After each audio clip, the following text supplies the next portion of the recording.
PPT 한번 바꿔주세요.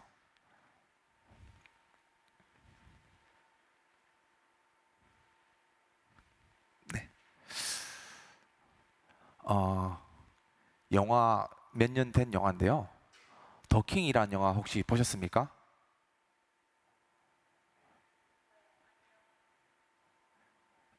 이 영화는 이제 정치 영화인데 여기 조인성이 주인공입니다. 박태수라는 이름으로 나오는데요. 아주 정의감에 불타는 신임 검사입니다. 열정적이고 아주 공과 사를 정확하게 이제 판단하는 아주 훌륭한 신입 검사입니다. 그가 어떤 한 마을, 어떤 도시에 검사일을 이제 감당하는데요. 성폭행 사건이 터졌습니다. 어떤 중학교에 체육 선생님이 그 학생을 이게 성추행을 한 것입니다. 그래서 이 박태수라는 검사가 사건을 맡는데 이 체육 교사가 높은 정치인하고 연결이 되어 있는 사람이었어요. 그러니까 이제 그 높은 정치에 그 정치인 관련된 사람들이 딱 그 박태수를 찾아와서 야 이거 그냥 야 덮자 그냥 무마시키자 뭉개버려 했습니다. 그런데 정의감에 이 꽉 차 있는 이 검사는 그럴 수 없습니다. 이거 정확하게 이거 고소하겠습니다. 정확하게 내가 법원에 제출하겠습니다. 하니까 또 이 고위 정치 세력들이 그냥 있는 것이 아닙니다. 협박을 하고 또 회유를 하고 그러면서 끝까지 이 문제를 덮으려고 막 여러 가지 방법을 시도하는 겁니다. 처음에는 딱 단호하게 거절했어요. 싫습니다. 안 됩니다. 정의롭지 못합니다. 했는데 여기 보면 정우성이 이게 끝판왕이거든요. 최고 빌런인데 정우성이 딱 등장해가지고 아주 이 시골 변방의 검사가 아니라 중앙부처로 딱 발령을 내버리는 겁니다. 중앙부처로 발령을 내서 아주 고위직들과 같이 인사도 시켜주고 심지어 이 재벌 회장 딸하고 결혼을 시켜주는 겁니다.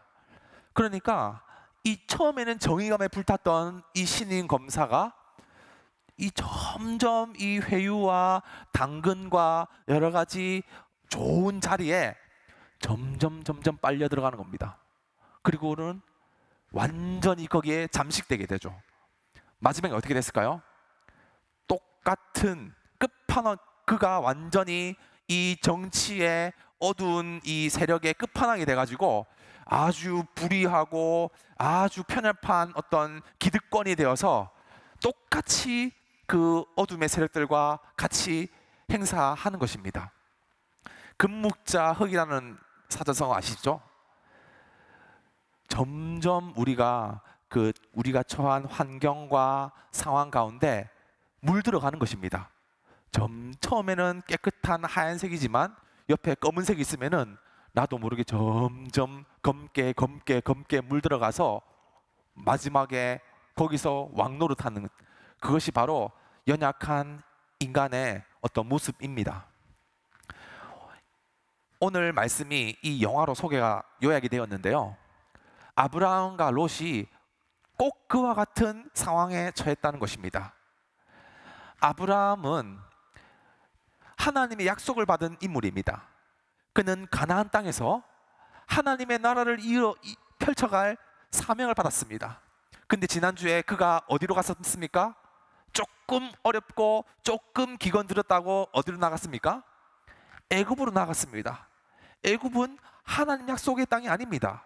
그런데 애굽 땅은 4대 문명의 발상지입니다. 아주 기름지고 물도 많고 그 초장도 많고 최고의 어떤 파라다이스입니다. 눈 뒤집혀서 나아가는 겁니다. 하나님의 약속의 땅은 척박하고 광야고 모래밭이고 볼품 없는 겁니다. 딱 눈에 보이는 그 좋아 보이는 그 땅으로 나아갔는데 인간의 생각입니다. 결국 어떻게 됐습니까? 하나님께서 큰 재앙을 내리셔서 바로 왕을 고통스럽게 만들었고 결국 다시 가나안 땅으로 아브라함을 이끌어내시는 신실하신 하나님이셨습니다. 아브라함은 공로 하나도 없습니다.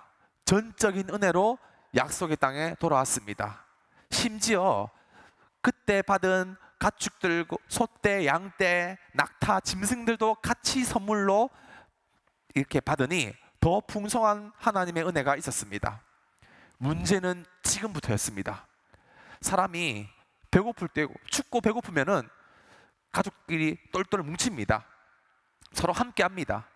그래서 연합이 되어서 서로 사랑하고 교제하고 좋은 시간을 보냅니다. 그런데 배가 부르면 사정이 달라집니다. 나도 먹을 거 많고 너도 먹을 거 많으니 서로 딴 생각 나는 겁니다. 너무 그 소와 양이 많아지니까 다툼이 일어났습니다. 초장은 좁은데 짐승들은 많으니까 내 풀이야 내 땅이야 하면서 서로 싸우는 겁니다. 그때 아브라함에게서는 롯이라는 조카가 있었습니다. 롯은 아브라함의 조카였지만 그도 세월이 가니까 장성하게 되었고 어엿한 한 어떤 가장으로서의 역할을 감당할 수 있었습니다. 한 하늘에 두 개의 태양이 있을 수 없습니다. 깡 부딪히는 겁니다. 그래서 6절에 보니까 그 땅이 그들이 동거하기에 넉넉하지 못하였으니 그들의 소유가 많아 동거할 수 없었습니다. 풍족하니까 서로 이제 갈라지게 되었습니다. 그러니까 1번 부유함의 양면성이죠. 풍족할 때는 오히려 더 행복하고 더 잘 사는 게 아니라 싸우고 갈라지게 된다는 것입니다. 자, 심지어는 거기에 아브라함과 롯만 있는 게 아니었습니다. 가나안 사람, 브리스 사람, 또 이방인들도 같이 사니까 안 그래도 비좁은 땅에 더 비좁은 겁니다. 이때 어떤 해결책을 가질 수 있을까요? 아브라함이 어디에서 지혜를 배웠느냐? 애굽의 지혜를 배웠습니다. 그가 바로 앞 바로 밑에서. 그러니까 야 갈라서 너는 너대로 가고 난 나대로 가자. 그러면서 다투지 말자. 깔끔하게 이혼하자 하는 거죠. 그러니까 야 아브라함이 더 손 위 사람인데 야 너가 먼저 올라. 네가 좌하면 내가 우하고 네가 우하면 내가 좌할게. 깔끔하게 우리 헤어지자 합니다. 그런데 이 말은 뭐냐? 둘 중에 한 명은 가나안 땅을 떠나야 한다는 것입니다. 여러분, 가나안 땅이 어떤 땅입니까? 그냥 있으려면 있고 없으면 가려면 가는 땅 아닙니다. 하나님께서 약속하신 땅입니다. 죽이 되든 밥이 되든 같이 있어야 됩니다. 왜? 롯도 하나님의 약속받고 온 겁니다. 아브라함만 약속받아서 멀리서 온 게 아니라 롯도 그 약속 같이 받았습니다. 그러니까 갔죠. 함께. 롯도 거기서 하나님의 유업을 이어받을 자로서의 역할이 있을 것입니다. 그런데 나가라 이 말이야. 너 나가. 애굽을 가든지 다시 그 메소포타미아 가든지.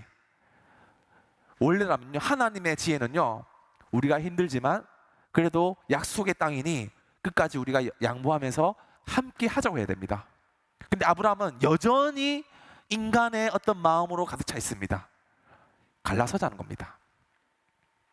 그 다음 3번. 근데 롯도 아닙니다. 삼촌, 약속의 땅에 우리가 함께 있어야죠 하는 게 아니라 좋습니다. 이참에 한번 갈라섭시다 했을 때 눈을 들어 바라보는 요단 지역에 물이 넉넉하니 10절에 여호와께서 소돔과 고모라를 멸하시기 전이었으므로 여호와의 동산 같고 애굽 땅과 같았더라 이렇게 나옵니다. 칠판 한번 좀 부탁드립니다. 네. 여기 보면은 롯이 눈을 들어 보았는데 소돔과 고모라가 여호와의 동산 같고 애굽 땅과 같았다는 것입니다. 칠판 한번 써볼게요. 여기 중요한 공식이 있습니다. 감사합니다.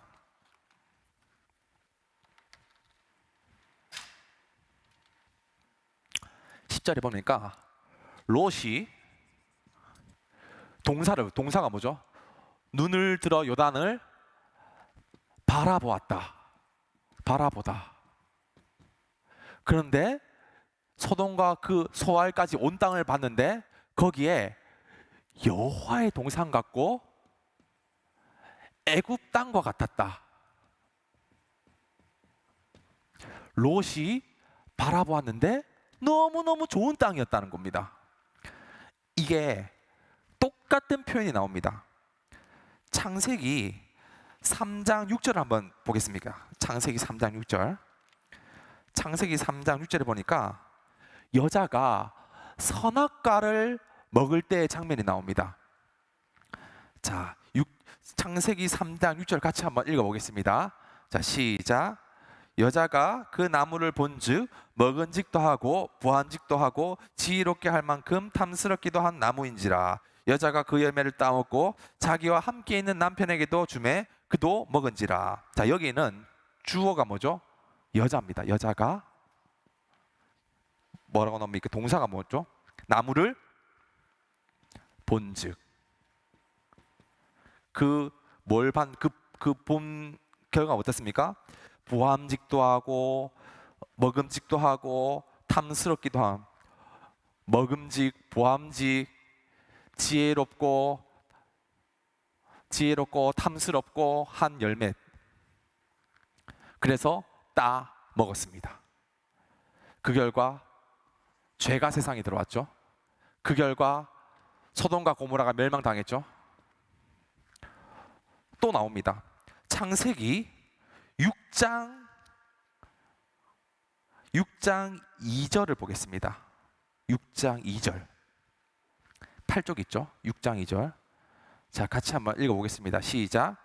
하나님의 아들들이 사람의 딸들의 아름다움을 보고 자기들이 좋아하는 모든 여자를 아내로 삼는지라. 자, 여기 주어가 뭐죠? 하나님의 아들들 나오고 동사가 뭐죠? 보고. 사람의 딸들을 보고 봤는데 어떻게 결론을 내립니까? 아름다움을 보고 자기들이 좋아하는 모든 여자를, 아름다워서 좋아하는 모든 여자들을 어떻게 했습니까? 아내로 삼았죠. 그 결과 노아 홍수. 죄악이 관영하여서 진노가 가득 차 창세기 7장에 뭐가 나옵니까? 노아 홍수 심판이 나오는 겁니다. 공식이 있어요. 그 주체가 봤어요. 근데 너무 좋아 보였어. 너무 어쨌든 좋아. 그 결과 심판이 임했다는 겁니다. 눈을 보고 너무 좋아 보여서 취하였더니 심판이 임했다. 이것은 성경에 계속 반복해서 나오는 공식입니다. 여러분, 공식은 어떻게 됩니까? 외워야 되겠죠. 다윗이 밧세바를 범할 때도 같은 공식입니다. 다윗이 밤중에 옥상을 거닐다가 목욕하는 밧세바를 보고 아름다워 보여 동침하니라. 주체가 보아서 너무 아름다워서 취했다는 거죠. 죄악을 짓는 패턴이 우리의 시각에 달려있고 그 시각에 좋아 보일 때 오히려 내가 더 행복해지고 더 평안해지고 더 복을 받는 게 아니라 죄가 그 안에 들어온다는 것입니다. 인간의 시각에 어떤 한계점이 나타나는 것입니다. 롯은요 너무너무 좋아 보였어요. 여러분, 여호와의 동산과 애굽 땅이 어떻게 같은 문장일 수 있습니까? 여호와의 동산은 하나님께서 만든 거룩한 땅인데 애굽은 가장 인간의 세속적인 문명이 많은 곳입니다. 그 두 개가 같다고 롯은 봤습니다. 그러니까 롯의 시각 자체가 이미 세속적이란 거예요. 빛 깜번쩍한 네온사인 돌아가는 아주 세련된 도시가 여기가 바로 하나님 나라야 하는 시각입니다. 그래서 아브라함의 제안에 오케이 콜하고 가나안 땅을 떠납니다. 자, PPT 한번 열어주시겠어요? PPT를 보면은 롯이 요단 지역을 나아갑니다. 그런데 처음부터 소돔이 목적인데 소돔까지 이르렀더라 이렇게 나오죠. 영어로 보면요, 소돔까지가 어떤 위치냐면은 near 소돔입니다. near 소돔. near 소돔은 뭐죠? 소돔 근처란 얘기입니다. 소돔은 아닙니다. 소돔 근처. 처음부터 소돔 간 게 아니라 소돔 인근에서 머물었습니다. 그런데 시간이 지남에 따라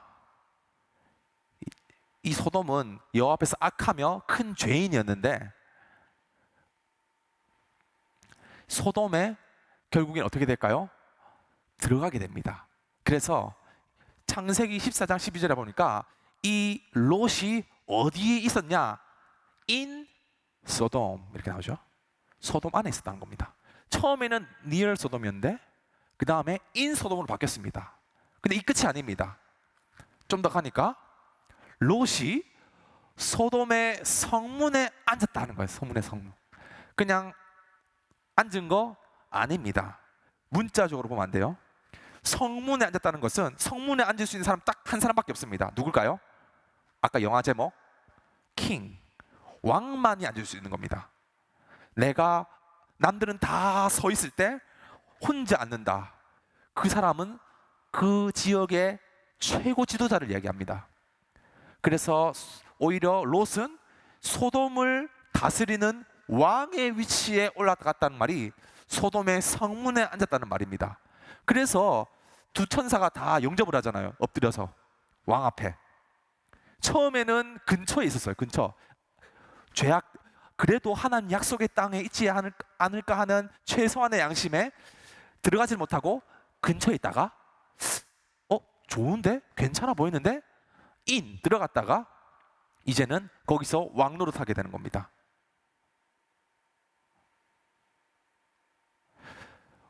여러분, 우리도 롯과 같은 마음이 있어요. 네온사인 반짝반짝 돌아가는 휘황찬란한 아름다운 그 대도시를 우리가 다 로망하지 않습니까? 아메리칸 드림도 있고요. 또 여러 가지 대도시에 가서 내 꿈과 비전을 찾아서 나가고자 하는 마음, 출세하고자 하는 마음, 성공하고자 하는 마음, 그것이 바로 롯의 마음이었습니다. 그것은 우리의 마음도 사실 다르지 않다는 겁니다.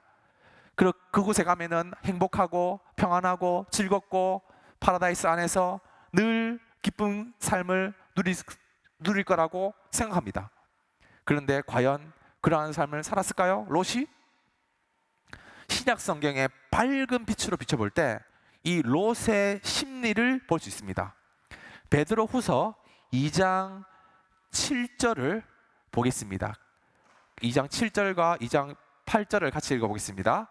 무법한 자들의 음란한 행실로 말미암아 고통당하는 의로운 롯을 건졌으니 이는 이 의인이 그들 중에 과연 날마다 저 불법한 행실을 보고 들음으로 그 의로운 심령이 상함이라 이렇게 나옵니다. 롯은 그 소돔 안에서 왕의 위치로서 모든 것을 누렸습니다. 술, 여자, 모든 권력 다 누렸을 것입니다. 그런데 신약 성경은 롯을 어떻게 평가하냐면은 was tormented in his righteous soul 이렇게 나옵니다. 2장 8절을 영어로 번역한 건데요. tormented가 뭐냐면은 완전히 무너져 내리다, 완전히 상하다, 완전히 황폐화가 되다. 뭐가? 수동태니까 당했다는 거죠. 그렇게 뭐가? 그의 영혼이, 그의 육체는, 그의 피지컬은 즐거울 겁니다. 근데 그의 의로운 영혼은 완전히 황폐화가 되었다는 것을 말합니다. 우리도 역시 이 땅에서 출세하고 성공하고 번영하는 삶을 누리는 것이 나의 삶의 행복을 찾는 것이라고 생각합니다. 실제로 그렇게 느낄 수도 있습니다, 육신은. 그런데 이 말씀에 비춰볼 때 우리의 영혼은 완전히 무너져 내려서 황폐화가 되어 있다는 것을 롯을 통해서 말씀해 주고 있다는 것입니다.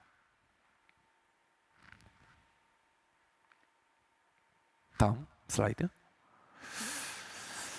또 누가복음에는 이 롯이 그러면 과연 어떻게 그렇게 소돔에서 살았길래 뭘 그렇게까지 막 심각하게 얘기하냐?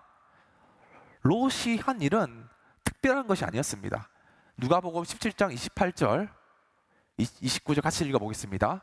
또 롯의 때와 같으리니 사람들이 먹고 마시고 사고 팔고 심고 집을 짓더니 롯이 소돔에 나가던 날에 하늘로부터 불과 유황이 비오듯 하여 그들을 멸망시켰느니라.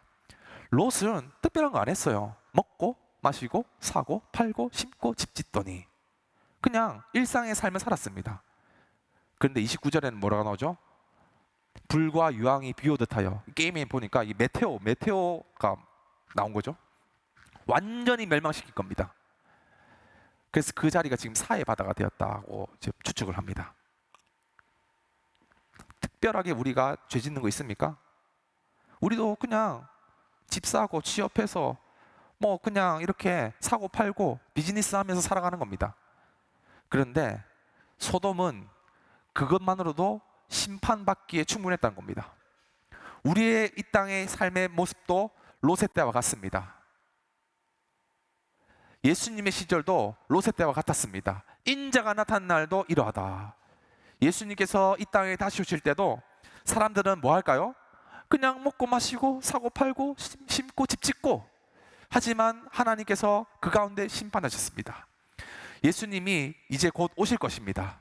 이 마지막 때를 살아가는 이때 가운데 사람들은 일상의 삶을 지내지만 우리가 해야 할 일은 그 가운데 도취되어서 우리도 그런 그룹에 들어가서 똑같이 일상의 세속적인 행복을 추구하는 것이 아니라 오히려 우리는 깨어 정신 차려야 합니다. 깨어서 준비해야 합니다. 하나님의 심판의 때를 준비해야 합니다. 노아는 사람들이 다 손가락질하는 멸시함 가운데서도 방주를 짓는 겉으로 보기는 어리석은 행동을 감당했습니다. 하지만 그것이야말로 그의 삶을 구원하는 길이었습니다. 우리의 삶도 이 땅에서 먹고 마시고 살라고 우리에게 인생이 주어진 것이 아닙니다. 준비하라고 우리의 삶이 지금 주어진 것입니다. 우리가 호흡하는 이유는 즐기자가 아니라 준비하자는 겁니다. 하나님의 마지막 때를 준비해서 기도하고 깨어 말씀 가운데 나가는 믿음으로 나가야 합니다.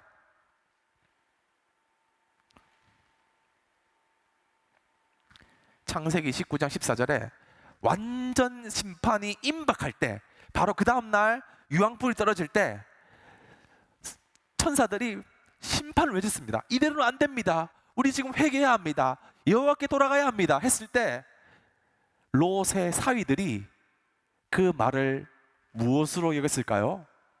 장난쳐? 농담하지 마. 이렇게 태평성대에 무슨 얼어 죽을 심판이야. 사람들은 복음을 무시하고 거부하고 집어 던지는 겁니다. 우리도 그런 상황 가운데 노출되어 있죠. 그럼 소망은 어디 있을까요? 아브라함이 참 양면적인 입체적인 인물입니다. 어떤 때는 인간적인 어떤 생각을 하지만 그럼에도 하나님의 사람으로서의 역할을 감당합니다. 롯을 보냈지만 그의 마음은 불편했어요. 분명히 하나님 약속은 가나안 땅인데 쟤 저렇게 보내도 될까 하는 마음이 있었습니다. 그래서 아브라함이 23절에 보니까 이제 그 20절에 소돔과 고모라에 대한 부르짖음, 죄악이 힘이 무겁다는 것을 아브라함이 깨달았을 때 그는 중보하는 기도를 합니다.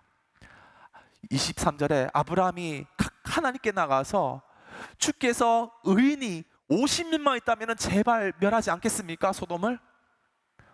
오케이, 50명 있으면 내가 소돔을 멸하지 않겠다. 또 기도합니다. 거기에 40명만 있으면은 멸하지 않겠습니까? 그래, 내가 멸하지 않겠다. 또 기도합니다. 30명만 있으면 그럼 어떨까요? 오케이, 좋다. 그럼 20명은? 좋아. 10명은? 물론 이 기도가 점점 이제 좀 믿음 없어 보이는 기도지만 하나님이 신실하셔서 그러한 기도에도 하나같이 다 기쁨으로 응답해 주셨습니다. 그래서 이 아브라함은 롯과 소돔을 위해서 중보하는 기도로 나갑니다. 어찌됐든 간에 이것이 바로 아브라함의 믿음이었다는 거예요. 그래서 결국에 롯은 어떻게 됐습니까? 그의 영혼이 건짐을 받게 됩니다. 유황불이 왔을 때 그 롯과 두 딸은 다행히 빠져나가게 됩니다. 그것이 바로 중보기도의 힘이었습니다. 안타깝게도 롯의 아내는 무엇으로 변했습니까? 소금기둥으로 변했죠. 뒤돌아봐서 세상의 삶을 여전히 또 추구하는 마음을 보였기 때문에. 우리도 이 땅 가운데 해야 할 일은 명확합니다. 먹고 마시고 시집가고 장가가고 사고 팔고 심고 하는 시기 가운데 우리는 뭐 해야 될까요? 기도해야 합니다. 이 마지막 시대 가운데 하나님의 사람들을 일으켜달라고 기도해야 합니다. 누리고 즐기는 시기가 아니라 준비해야 하는 시기입니다. 더 기쁜 소식 알려드릴게요. 안 넘어가네? 넘겨주세요.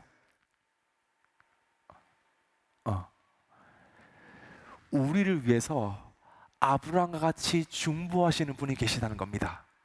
그분이 누구실까요? 바로 예수님이십니다. 우리는 사실은 롯처럼 이 세상 살이에 눈이 현혹되어 가지고 세상 살이에 막 빠져나가지만 우리를 위해서 지금도 하나님 보좌 우편에서 우리를 위하는 중보자, 그리스도께서는 새 언약의 중보자시니 그는 첫 언약 때 범한 죄를 속량하시려고 죽으사 부르심을 입은 자로 하여금 영원한 기업의 약속을 얻게 하려 하심이라. 첫 언약 때 범한 죄, 선악과를 먹은 죄를 우리를 속량하시고 그리고 우리를 다시 영원한 기업, 하나님 나라, 젖과 꿀 이르는 가나안 땅의 약속을 끝끝내 이루게 하시는 중보자로서 지금도 우리의 삶을 붙잡고 계시다는 겁니다. 믿으십니까? 그래서 우리는 이 땅을 살아가면서도 확신 가운데 나아가는 겁니다. 예수님 나와 함께 하신다. 지금도 나를 위해서 간구하신다. 우리는 마땅히 구할 바를 알지 못하나 그리스도께서 지금도 우리를 위해서 가장 필요한, 가장 우리가 적절한 때에 채워주시고 이끌어주시는 우리의 공급자 되신다는 겁니다. 여러분, 우리의 눈을 믿지 마십시오. 내가 봐서 좋아 보이는 것들은 뭡니까? 오히려 선악과입니다. 내가 즐거워 보이는 것들, 내가 정말 그것이 있으면 내 인생의 행복이 거기 있다라고 여기는 것들, 심판의 제목이 될 것입니다. 하지만 미련하게 보이고 어리석게 보이고 이곳에 나와서 예배하는 게 얼마나 어리석습니까? 이 좋은 날, 이 화창한 봄날에. 그런데 하나님의 말씀이 있는 곳 가운데 생명이 있고 평안이 있고 기쁨이 있고 진정한 삶의 목적을 찾을 수 있을 것입니다. 이 어두운 시대 가운데서도 하나님의 약속의 부르심을 믿으며 기도하며 하나님 나라를 꿈꾸는 참된 소망으로 나아가는 저희들 되시기를 바랍니다.